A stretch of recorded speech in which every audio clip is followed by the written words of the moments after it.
Good morning, everyone. Here in Palo Alto, it's a beautiful, sunny autumn morning. I love having this warm weather and sunny, bright, clear weather. And then every so often I realize that this means we're having a drought. So I hope that my enjoyment of this weather is not causing it. But I think that would be an exaggerated sense of my own role. Everything is unexpected these days. So we just have to go with whatever comes and find the joy in the moment. Master said, take care of the moments, and the incarnations will take care of themselves. I find that very reassuring. So I will enjoy the sunshine this morning and hope that Divine Mother has a plan for keeping the planet in order one way or another. So with that introduction, let's pray together. Heavenly Father, Divine Mother, friend, beloved God, Jesus Christ, Babaji Krishna, Lahiri Mahashaya, Swami Sri Yukteswar, beloved Master Paramahansa Yogananda, saints of all religions, dearest friend Swami Kriyananda, humbly we bow to you all. Help us to feel your presence and to come to a deeper understanding of this wonderful part of life, which is the end of life. Help us to see that everything that comes to us, beginning, middle, and end, and all the ups and downs of that long saga, are all a great gift from you, a way of bringing us ever closer to that perfect love which is our true nature. We are your children. Guide us and bless us. Om. Peace. Amen.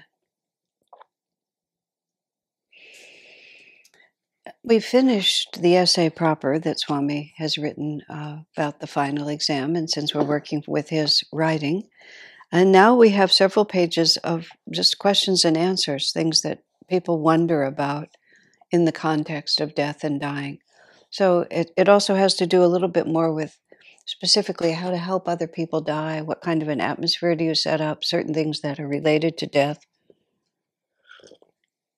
which are always, I think, very, very helpful to talk about, because for some reason people don't talk about this sort of thing, and it's a great mistake not to. So let's just sort of see. Swami had referred earlier to people, he used the phrase, I'm not sure whether I ever actually read it, post-mortem passivity, where people just go into the astral world in a very passive state and just rest in the astral world. They make no effort to make spiritual progress. And the question is that necessarily a bad thing? He said it's not necessarily bad. You have to start by saying nothing in creation is bad. Everything is part of God's plan, and everything that happens to a soul has to happen to him. So all that's happening when you're in that passive state in the astral world is you're just taking a break. And taking a break consumes some bit of linear time. And when we're trapped in the realm of linear time seems really important. Swamiji points out to us that when you step into eternity, linear time appears as nothing. I remember when I asked Swami this question, a friend had asked me, let me do the whole sequence here.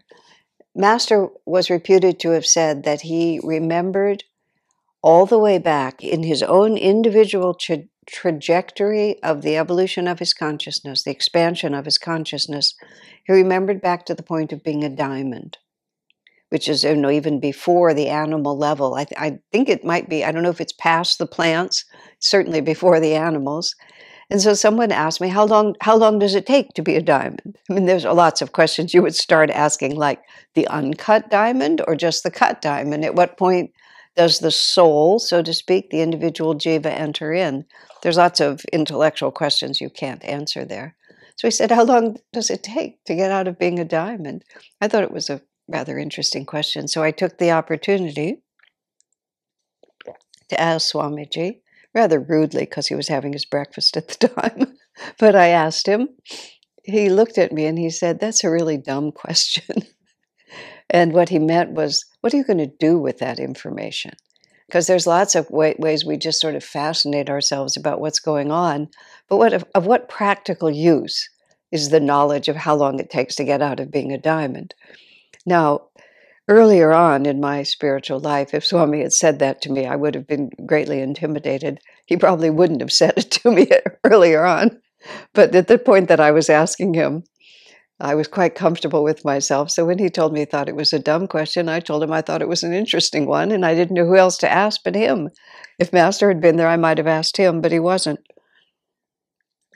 So Swami just sort of shrugged it off. But as often happens with him, and he himself says this, whenever he kind of dismisses a question or dismisses a thought, just a moment later, some answer will come.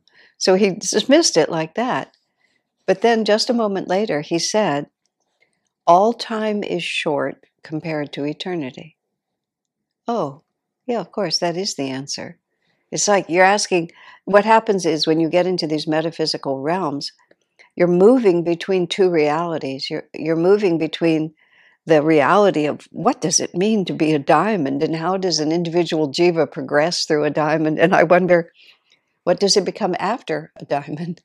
Do you become an emerald or ruby? Is there a hierarchy in the gemstone world? If there was a hierarchy, I would say that yellow sapphires should be the top of it because yellow sapphires represent Jupiter. I wear the stone.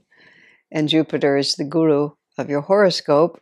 I mean, so you see how the mind can go? You see how you can spend incarnations asking these questions, and none of it will make a bit of difference when you wake up in the morning in a bad mood. It's not what's going to get you out of a bad mood necessarily. But there's no point in arguing that. But all time is short compared to eternity. That's what he gave me. Oh, yes, of course, that's true. So if you go, and because also eternity is timeless, that's what you have to recognize, that the whole concept of time is outside of the spiritual realm. Swami tells an interesting story about himself, which is actually in Swami Kriyananda's We Have Known Him. It's in the section called From Joy I Came. And Swami, when he was a child, he says, just his way of going to sleep as a child was that he would close his eyes and he would see a great light in front of his closed eyes, and that light would gradually expand until he merged into it. And that for him was sleep. And he was, he just assumed that's what everyone else did. How would you know? And that persisted in his life until he reached the age of 9. The age of 9, he had a serious illness, which included delirium, fever-induced delirium. And simultaneously with that, it was a karmic moment, because when he was 9, he began to realize that he lived in a world that nobody else lived in. And he said specifically, he began to realize that the world of his father, who of course was his model of what it meant to be a man, that the world his father lived in was a very different world than the world that Swami lived in. And the delirium, as he said, made him wary of any altered state of consciousness. And the angst he began to feel, realizing that he didn't know how he was ever going to fit into this world, made him, as he put it, wary of altered states of consciousness. And so he began to repudiate that experience that he had just thought was natural up until that point.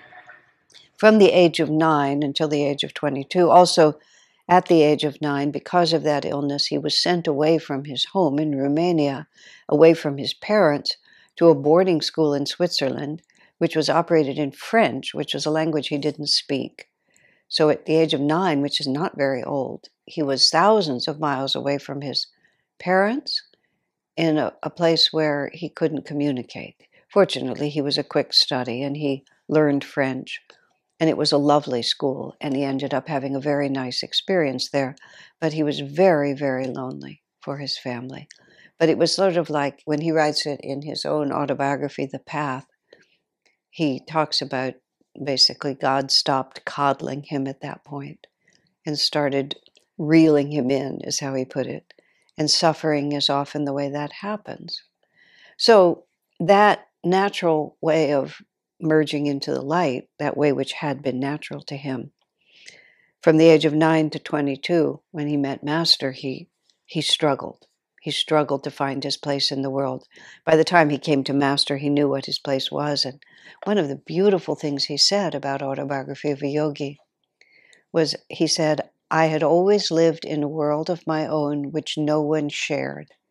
When I read Autobiography of a Yogi, I realized that Master and I lived in the same world.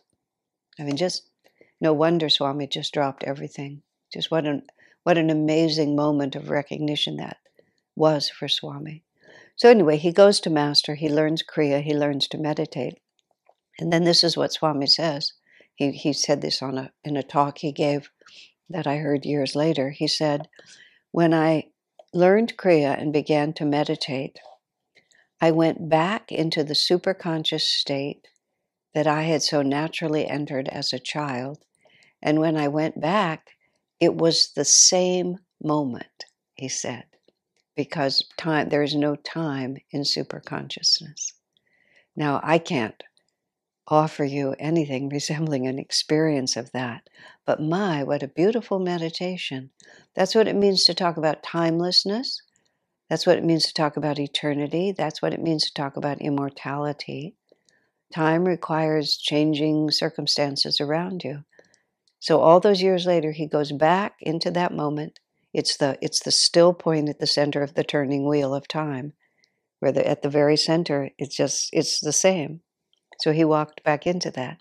So no matter how long you've been turning on the wheel of time, being a diamond, an emerald, a yellow sapphire, a pearl, whatever you might be, when you're standing at the changeless center and watching past, present, and future just whirling around you, there's no time at all.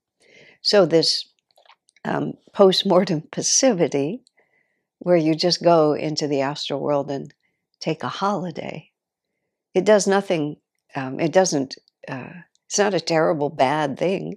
It's just a holiday. I just take a holiday from effort, and I imagine that I can just drift and enjoy. I mean, we take holidays from effort a great deal. We do it all the time in our ordinary daily life. Lie down and watch television, just go to sleep early, pick up a novel, whatever it might be. Time wasters is what they're called, but we do them. I do it. Fillers, that's the word Master used, fillers. Nothing is evil. Everything has consequences, but nothing is evil. All it does is reinforce subconscious habits and does not reinforce superconscious habits. And in the astral world, you just rest. Just too much effort, too much suffering. I remember talking to an elderly friend of mine toward the end of his life, and I was urging upon him. He was not a devotee, just someone outside the spiritual family. And I was urging upon him some heroic effort of self-expansion. And I said, don't you want to grow? And he said, no. It was a very honest answer, no.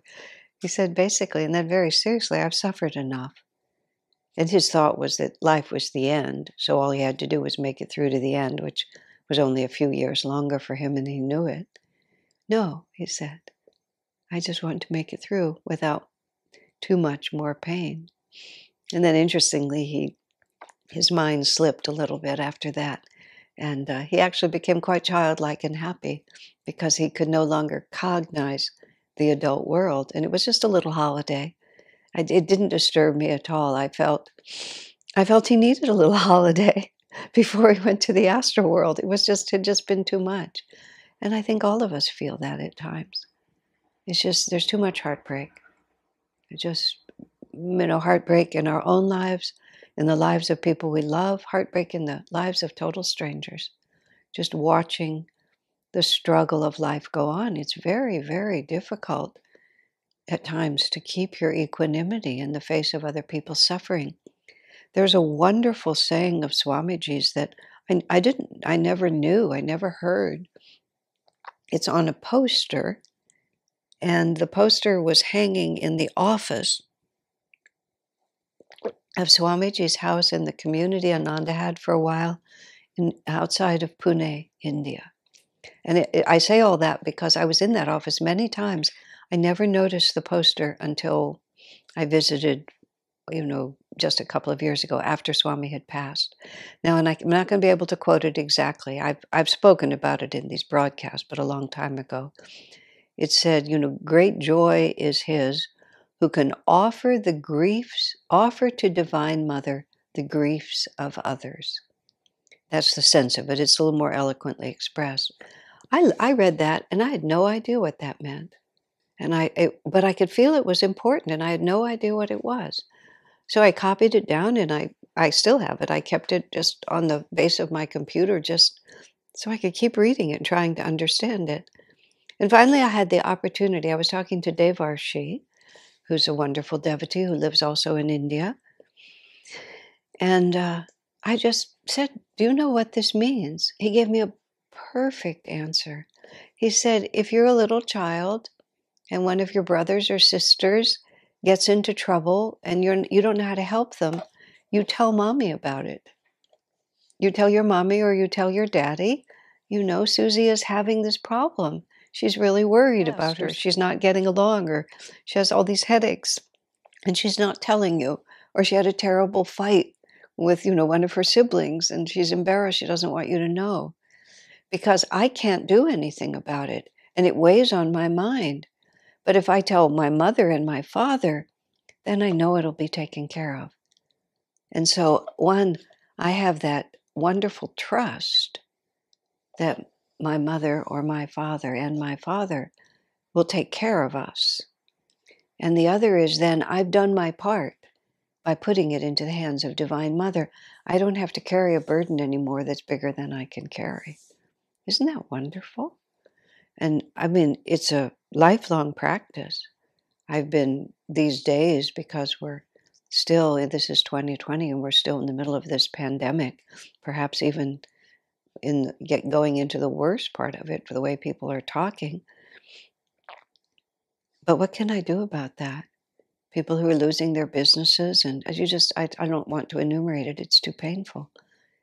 But if one could actually take that burden and lay it at the feet of Divine Mother and know then that she is taking care of them. There's let me think, how did this go? Oh yes, I believe it was a question between Dr. Lewis and Mildred Lewis, his wife. I don't want to misrepresent it. They were Dr. Lewis was Master's first disciple in America. Mildred was his wife, and they were both devoted to Master. And if it's not about them, it's about someone. It doesn't matter who. And Mildred was a very strong-willed and definite. Oh no, now I have it right. It's Rajasi's wife, Rajasi Janakananda, who was Master's most advanced male disciple. His wife had some kind of a mental breakdown just a year or two after they were married. So all of Rajasi's life, adult life, his wife was mentally unbalanced. And she absolutely was opposed to his involvement with Master. And one of the reasons, well, I believe in Autobiography of a Yogi, the name is never mentioned. And in many ways, Rajasi had to keep his involvement with Master hidden from his wife all the way to the end of his life.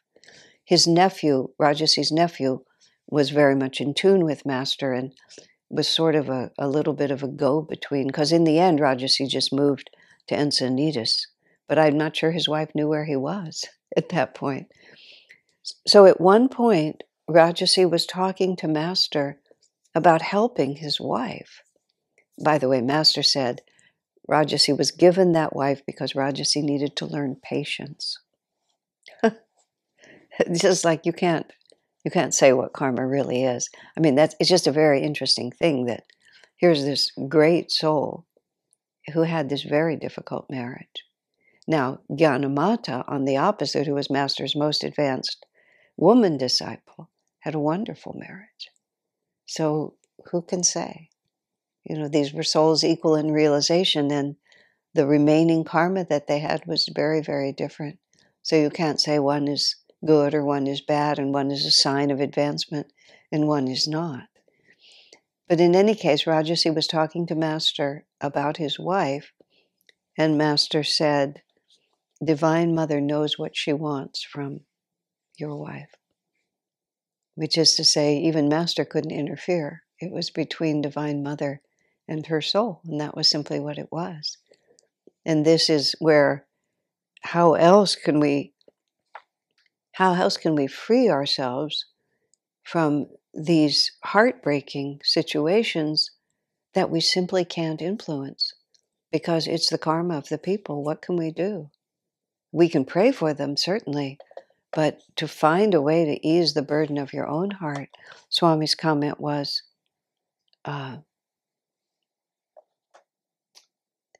this is the kind of suffering that brings people to God. And that to me has been the most helpful thing I've been able to think of. When I see someone who's really intensely suffering, I realize there's just, for seemingly for all of us, the only way that we'll actually make the decision to transcend this world is when this world no longer pleases us and simply becomes too disappointing for us to cling to it. Otherwise, we just won't put it down. So is it really a bad thing when people really have to suffer? So in any case, this was the first question Swami was asked, post-mortem passivity, where you just enjoy yourself in the astral world and don't put out spiritual effort until you're back in a physical world. No, it's not a bad thing. It just is what it is. Anyway, very interesting question. Let's see. Now, Swami's talking about, and I don't think I'm going to be able to answer this completely, but he says if someone sinks into a coma or seems perhaps dead already, might it help him to chant Om in his presence? And he says, yes, absolutely. When the soul leaves the body sufficiently that the heart stops beating and the breath ceases. In other words, the body definitely appears uninhabited and dead. Or sometimes people sink into a deep state of seeming unconsciousness before they pass away from this world. Okay, let me start with, even after the soul has removed itself from the body to the point where the breath stops. And if you've ever been with someone during the dying process, it's a very dramatic, it's a very dramatic feeling. It's not always a dramatic moment. Sometimes a person just very quietly stops breathing. Sometimes there's a very dramatic, it's called the death rattle, the sound of the breath just before the person dies in the last breath. Sometimes it's very audible and has a tremendous force field around it. But the soul does not necessarily disassociate from the body immediately. It's because depending how conscious the soul is, depending on the energy of the people in the room, depending on the attachment of that person to the people in the room, there's many, many factors going on. So the soul can be still with you, even though the body is now no longer viable. So therefore, what goes on in those moments, or when the person is in a coma, can be very helpful in continuing to direct the energy of the departing soul toward the light. Just as simple as that. Toward the light is what we want. And the last sense to go away, the masters tell us, is the sense of hearing. So even if a person is in a coma, they often can still hear. They're not able to participate or respond or indicate their presence in any way. They're sufficiently disconnected from the body that they can't make it work anymore, or they've chosen not to make it work anymore, whichever is happening, but they can still hear. So the repetition of the sound of Om often helps a person continue to focus on where he's trying to go. We have wonderfully this recording of Swamiji chanting Om. It's like 45 minutes of Swami just chanting Om over and over again. And it's been wonderfully beneficial when people are passing from this world, not merely in the moment of passing or in the time immediately after passing, but also for many hours or even days ahead of time. To just keep it playing quietly in the background can keep well, certainly gives the dying person a point of focus, but it can also give everybody in the room a way to stay sort of on the vibration that you want to stay on. I don't mean you have to become maudlin and unnatural and you can't relate in a spontaneous or happy or relaxed way. When my father was passing, he was in a care facility because his mind wasn't working all that well. He wasn't completely not there, but he wasn't capable at all of living on his own, and my mother had already passed. And we got a call from the people who were taking care of him, and they said basically he'd lain down on his bed and he didn't want to get up. He didn't want to eat. He didn't want to drink. He had just stopped. And I said, don't disturb. They said, what do you want us to do? And this is the question of heroic measures, which I'll deal with later in another broadcast. What do you want us to do? I said, just let him do whatever he wants. I mean, it was a very appropriate time for him to leave his body. And if he was ready to do it, I wanted to support him. There was no point to bring him back. Just let him be there. So my brother and sister and I all went to where he was living.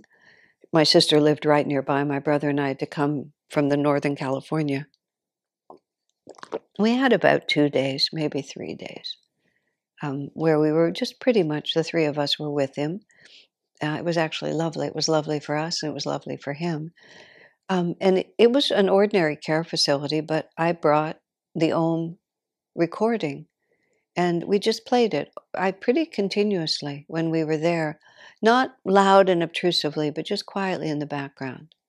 So that it was a little bit like in Indian music when the sitar and the sarod and everything goes really wild, but there's always the tambura in the background. Within just this unchanging rhythm, it just keeps playing the same three notes. And that's in the beautiful complexity of Indian music, about which I know very little, but all of the improvisation that can happen, all of the changes, everything though is rooted to the tambura. It's an affirmation that at the heart of everything is the unchanging Om. So when we were with my father, we were not solemn. Our family is quite humorous, and my brother and I really like to riff on a lot of different, just sort of because of the way we are. And so we weren't solemn and we weren't pretentious. We were very much ourselves, and we chatted together. We thought, if anything, our father would enjoy just seeing his children together, because as grown-ups, of course, we'd scattered. And so we laughed and we reminisced and we talked seriously, and always in the background there was the Om. So if you find yourself in a circumstance where that is possible, and this was the most, sort of outside of the Ananda concept. My brother and sister were in tune with this. My sister's a Kriyaban. My brother understands these teachings. So they were all into it, but it created such a wonderful atmosphere. And then every time there was silence in conversation, then you would hear Swamiji's voice again, and you would just feel that. And I'm sure it helped my father. It just gave him a calm, steady, uplifted energy that you want to live with. But in any case, Master says, just even right after someone dies, you chant Om in their right ear. And it's the right side is the more auspicious side of the body for this purpose.